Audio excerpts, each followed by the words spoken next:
Hi, I'm Michelle Welch, your host for Simple Choices, a show focusing on health and wellness for kids of all ages in the Lincoln community. 25% of all high school students will suffer a concussion before they graduate. On today's episode, we'll take a look at sports safety and what can help all of us learn how Simple Choices can keep our young athletes a lot safer. Joining us today on the show is Dr. Lori Terryberry-Spohr, Brain Injury Program Manager for Madonna Rehabilitation Hospital. Thanks for joining us, Lori. Glad to be here. Tell us exactly, what is a concussion? Concussion is now defined as a change in mental status dating to the time of a blow to the head or a whiplash type injury. And so it can occur either when the head's hit or struck against something, or even when there's enough momentum that you get a whiplash. Okay. What are the symptoms of a concussion, and what are the risks of having a concussion? The most common symptom by far is headache. About 70 to 90% of kids, depending on the study you look at, say that kids will report a headache following a concussive injury. But there's other common symptoms too: vision problems, dizziness, nausea, occasionally vomiting, changes with irritability, sleepiness, things like that, emotional, cognitive, and physical changes. Okay. So what should a parent or athlete do if they think that a concussion has occurred, and what questions should they ask their doctor? The most important thing that they need to do is get that child out of a situation where they're likely to get re-injured. Okay. Because the most serious problems seem to occur when kids get too many injuries too close together. Okay. Like the kids who just try and tough it out and stay in there. Right. They're the ones who really seem to have problems. So get them out. And that's what the new legislation says too, is that kids have to be removed from play, and they have to be evaluated by a healthcare professional knowledgeable in concussion. Well, that's great news for our kids' future too. It is. That way. It is, because it's probably not as serious that they get a single concussion. At least that's what we believe from the current research. Okay. But repetitive concussions, particularly those that are close together, can be very serious. All right. What sports are more prone for concussions? Well, the one that gets a lot of attention, of course, is football. Right. And we're a big football state. Right. And of course, it does have the highest incidence.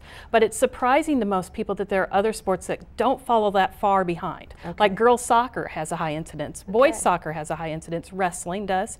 But any sport can have concussive events. I mean, every year I see kids in basketball, softball, volleyball even, that have had concussive injuries. Okay. Does it matter which direction the hit comes from, or is it just really a blow to the head?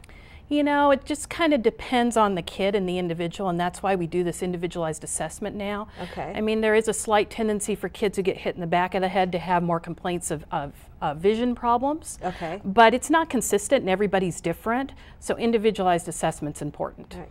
So I'm a sports parent, as are you. How do we as sports parents really kind of get a feel on that if we think our kids maybe were hit and maybe weren't pulled out? What can we do?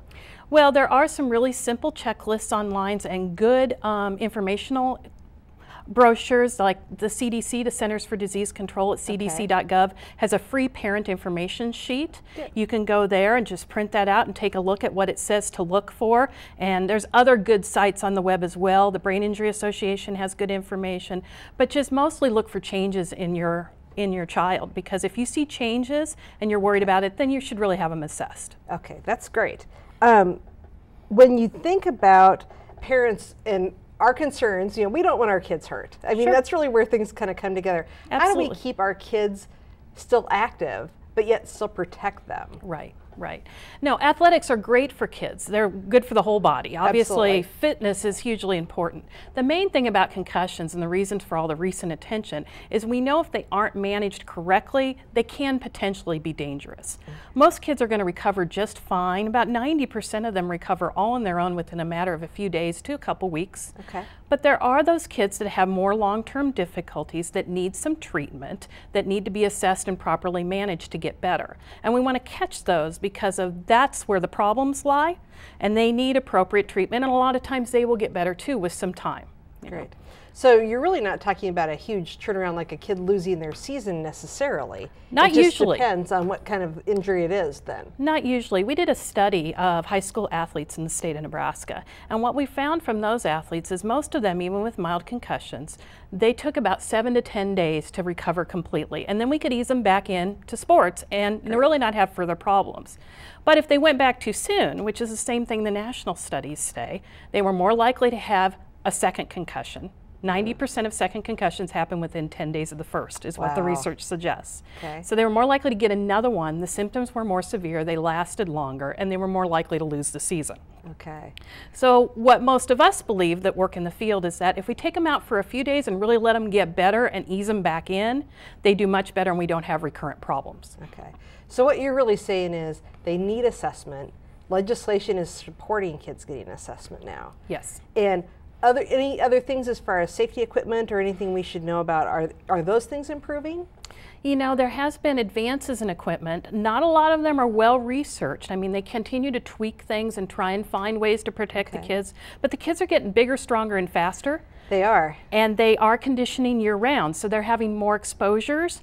They're much more physically impacting each other out there on the athletic field, so we're seeing the incidents go up in part because of that. Okay. So of course, good intact mouth guards, helmets that are fully inflated if you're still using the air bladder ones that are checked for proper fit, they don't work unless they fit well. Okay. But that's probably not enough. Kids are still going to get concussions, and we just have to manage them well. All right, Lori, so tell me a little bit more about what laws have been passed recently regarding concussion and brain injury. All right.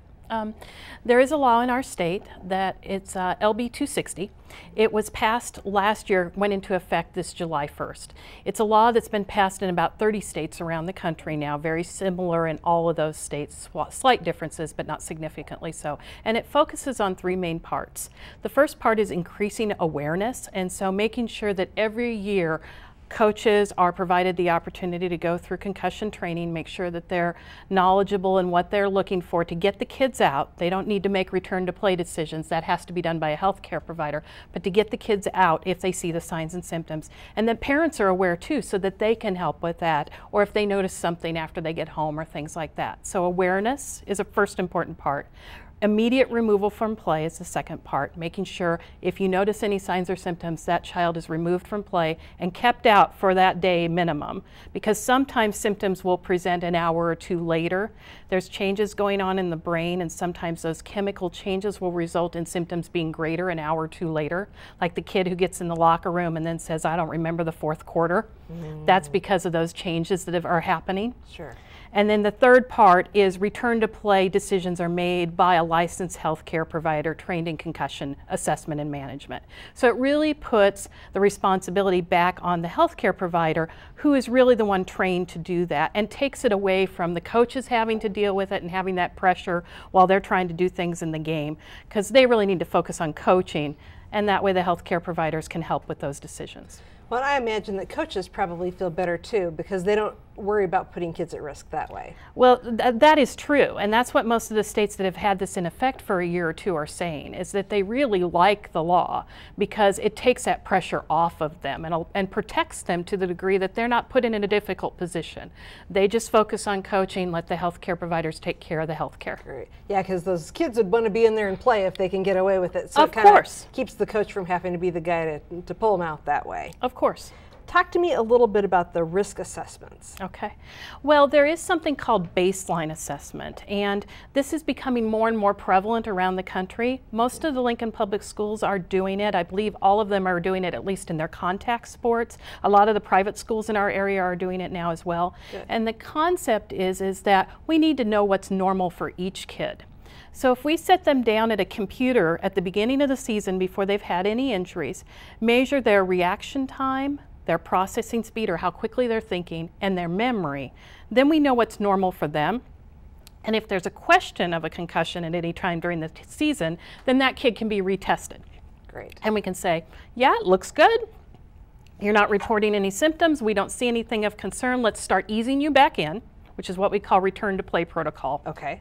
Which means gradually putting them back in and watching for symptoms. Because sometimes kids will be symptom-free initially, but if they go back too soon and they start pushing it too hard, they'll get the symptoms back. The headaches will come back, the dizziness and things will come back. So the protocol now that's recommended by the International Congress on Concussions, kind of an international task force on this, says we need to take about 5 or 6 days and ease them back in before we clear them for full contact at a game, because of that allows us to check and make sure, are they really better? Okay. And especially when, like you were saying, that a lot of times those second concussions happen within a 10-day span. Exactly. It kind of gives you time to not have it just be right on top of one another too, I suppose, that way. Exactly. And if a kid has some symptoms when they're trying to go back, it doesn't mean that they aren't going to get back.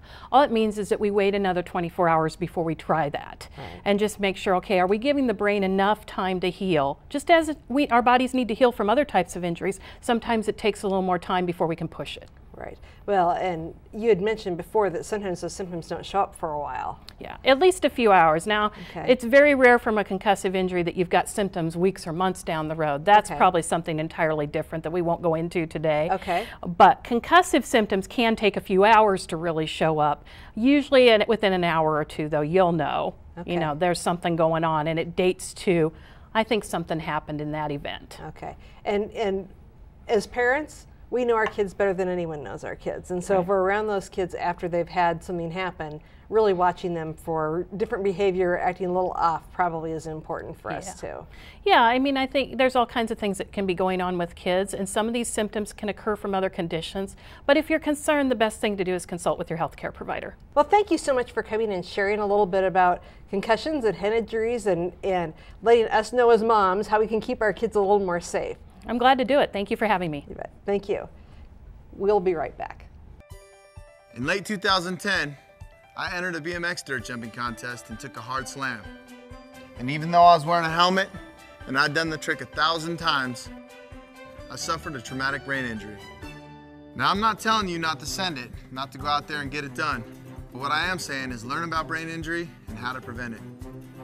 Go to cdc.gov/concussions to learn more. It's your brain. It's your future. You should know what's up. I'm Brady Beran. I suffered a traumatic brain injury in a high school football game. Here's my story. I don't remember that night at all. I don't remember that football game at all. I don't even remember my junior year of high school. Just my last memory was getting in trouble for doing something that I shouldn't have been doing, either late July or early August, that summer before my injury on September 24th. It was the third quarter of the game. I was on kickoff return, and a helmet-to-helmet collision occurred with me and a Southeast player on that kickoff return, and I got knocked down pretty hard on the ground. So coach came, helped me get up, walk out the field to the sidelines. Well, when I got to the sidelines, I collapsed. My eyes rolled in the back of my head, and I started having other problems. Was totally knocked out and unresponsive. So they called an ambulance, and an ambulance took me to Bryan West Trauma Center. And they did a scan of my brain, and they saw there's a lot of bleeding up there. So my parents asked the doctor before surgery if I was going to make it, and the doctor said, I don't know. They get up there to do surgery, and they see that the middle blood vessel that runs your center brain burst. So basically I was SOL, sorry out of luck. I had less than a 10% chance of surviving surgery. Doctor had done stop operation 3 times before. None of those patients made it beforehand. It was the doctor's first night on call that night at the hospital. So they're about ready to come out, and to my parents, I wasn't going to make it through surgery. And right around that time, the football game has gotten over. And people went down on the center football field after the game got over, led by students at first and other parents and family members. And people knelt down on Seacrest Field and prayed that night. And I know, thank God for those prayers and His grace. That's what saved my life that night, but that's not the end of the story. Well, after being in a coma for 5 weeks, and during that time having a stroke, pneumonia, and feeding tube difficulties, and almost dying from those, I woke up 5 weeks later here at Madonna. And when I woke up, I was unable to walk, talk, read, and even do something I'm getting a lot better at now, called eating. Don't judge. But I was like a 2-year-old, even less than that. I was like an infant, not able to do anything. So one of the first things they did is to have me walk here at Madonna. It took 5 people, 1 on each side of me holding me up, 1 helping me move my right leg, another person behind me pushing a wheelchair so if I needed to sit down and rest, I could. And then the 5th person in front of me saying, take a step with the left foot, take a step with the right foot. Well, the first time I got up walking, I made it 5 steps, which was a huge accomplishment for me. But 6 weeks earlier, I was on the football field at Millard North, scoring a touchdown in a varsity game, and now I couldn't even take a step without the help of 5 people, so yeah. This is the therapy treadmill, the bodyweight support treadmill, where I basically relearned, I've taken a lot of steps on this treadmill, and it basically helped me get back to a better gait, walking motion. So yeah, many gruesome hours on this treadmill relearning how to walk, and I didn't enjoy it, but it's helped me get to where I am today, so very thankful. After my injury, my vision was affected. I had perfect vision before my injury, but now, whenever I take my glasses off, I have double vision. So I have prisms in my glasses, and these prisms help me so I don't see double vision. New high score. We're in the Therapeutic Learning Center, and here in the Therapeutic Learning Center, I relearned basically I did a lot of school work in here. They helped me relearn how to read and do different mathematical, basic equations and stuff in here. And Nova Adams, the teacher who runs the Therapeutic Learning Center, marvelous. She is just absolutely wonderful. Yes, I definitely, now that I look back at football and sports, view them differently. I didn't know that concussions could be as serious as I do today, because what happened with my injury was a second impact concussion. I had a concussion earlier that night in the football game, but I didn't tell anyone. And then once that second impact concussion happened, that's what caused the major brain bleed and damage. It just really made me appreciate the time more that I had that I had to play sports. September 24, 2004 is when my injury happened. That was my junior year of high school. Then I was in different rehabilitation hospitals until December 23rd, 2004, and I left Madonna with someone at my side spotted me so I could walk, and I had progressed to reading at a kindergarten level. I just kept coming to therapy. And then that fall, my senior year, I took basically a full schedule of classes, and then would come to Madonna here 2 hours every day for different therapy, physical, occupational, and speech. I graduated with my high school class, which was a miracle in itself. I then went to Southeast Community College, SCC, or as I call it, Super Cool College. And I graduated from Super Cool College, I think, in 2009. And then I just graduated from UNL this December. Well, I'm now married and just loving life, loving my wife, loving my bride. I'm going to let my kids play sports if they would like to, but I want to make sure that not only the coaches, but also the other parents and trainers and all the kids on the team know that, concussion awareness is important. And it's really important to diagnose concussions and then do baseline tests before the season starts and such. That's why I'm really proud that Blake Lawrence and I helped pass a legislative bill. It's going to help stop second impact concussions like what happened to me, because it educates the kids, players, trainers, parents on concussions. And then if a kid is suspected of having a concussion, they get taken out of the game. They do the test, the baseline test that they took before the season, and if they are diagnosed with a concussion, they don't go back into the practice or into the game until a doctor is certified they're free of concussion symptoms. I just want to let you players and student athletes know being scared or hesitating is when the injuries do happen.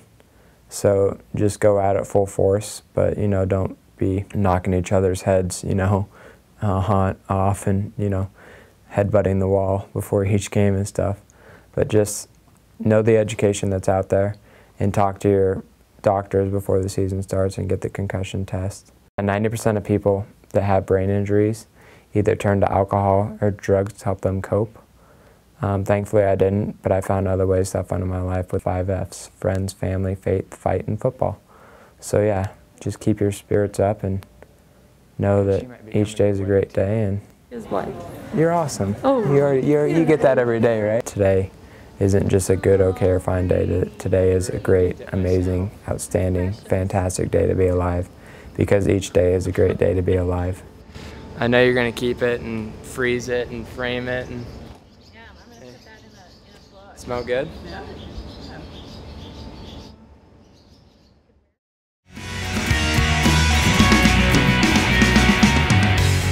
Steve Andersen, Pius at 10th High School, assistant football coach, head girls soccer coach. Line that you draw as far as active and too active, you definitely want to keep your kids active in some kind of activity that they like, either an organized sport at a high school or junior high or elementary school level, or any after school thing where they're out and about, they're active, riding bikes, to any kind of bike club.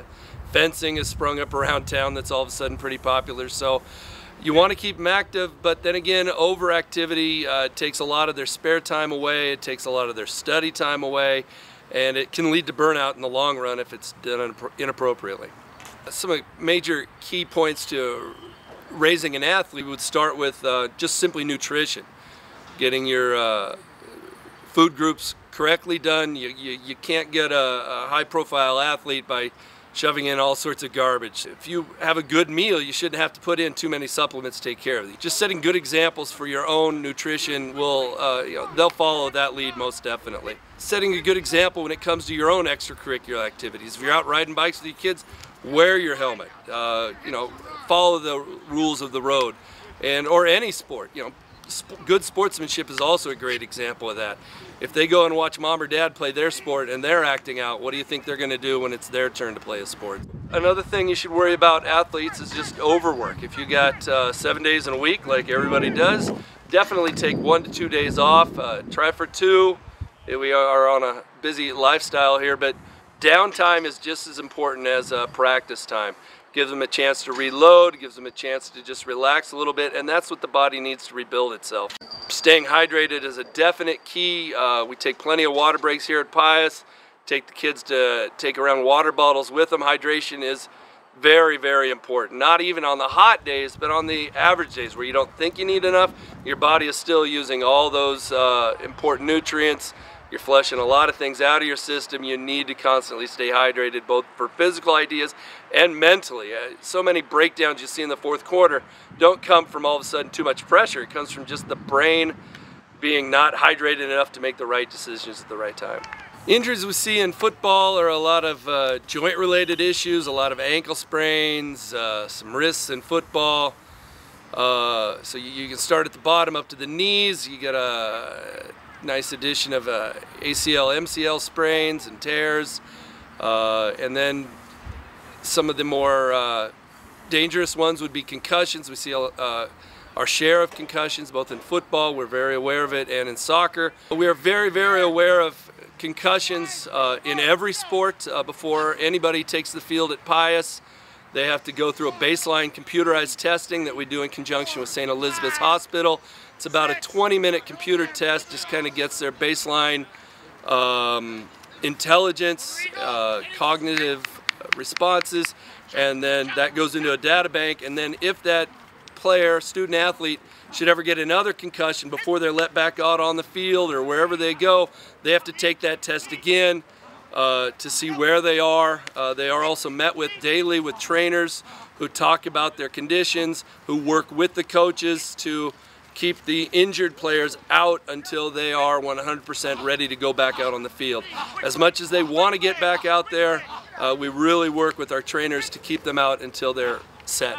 The new law that the unicameral passed recently that went into effect, I believe this year in July, all the coaches have had to go through concussion awareness classes, both online and throughout various hospitals. We've all sat down with our trainers, talked about it, and every parent we've ever talked to is very, very happy with the steps we're taking to protect their children on the field. You know, concussions sometimes are evident. You can see a heavy blow, and sometimes they're just kind of sneaky. It doesn't have to take all that much to rattle things around in there.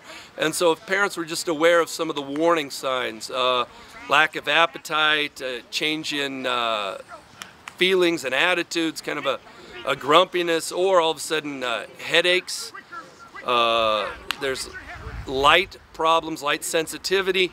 If the parents could just look out for those things, ask your kids how they did after practice, if anything went wrong, and what they can do to watch out for it, and just work with the staff and work with the school's trainers to watch out for those warning signs and take care of things in the long run. As far as athletes go, we know how much you want to play. We want you to play, but we also know that you only have one brain, one giant mass of 8 pounds up there thinking for you, and you need that for a lifetime. So you don't have to be a hero all the time. Understand the risks, understand the problems that you're having, and those only go away with rest and time. So if you have some kind of concussion-like symptoms, sit out, let the authorities, let your coaches, let your parents, let your trainers know, and work with the system to get you back on the field as soon as possible. It's just going to help you in the long run. The good old days of just getting your bell rung and running back out there are over. We have the best interests of the players at heart, and I think it's only going to lead to better athletes and better sports.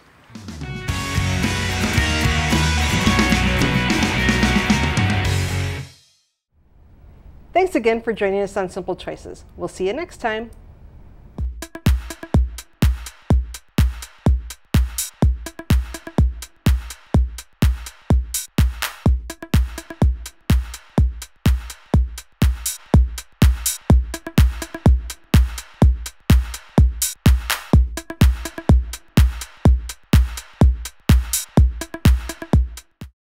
As a pro snowboarder, I've crashed many times while pushing the limits. However, I didn't know the impact a brain injury can have. The risk got real for me after sustaining a traumatic brain injury while I was training for the 2010 Winter Olympics. You really need to educate yourself about brain injuries and how dangerous they can be. Just go to cdc.gov/concussion to learn more. Wearing a helmet to prevent severe traumatic brain injury is a must, and so is learning what you can do to prevent concussion.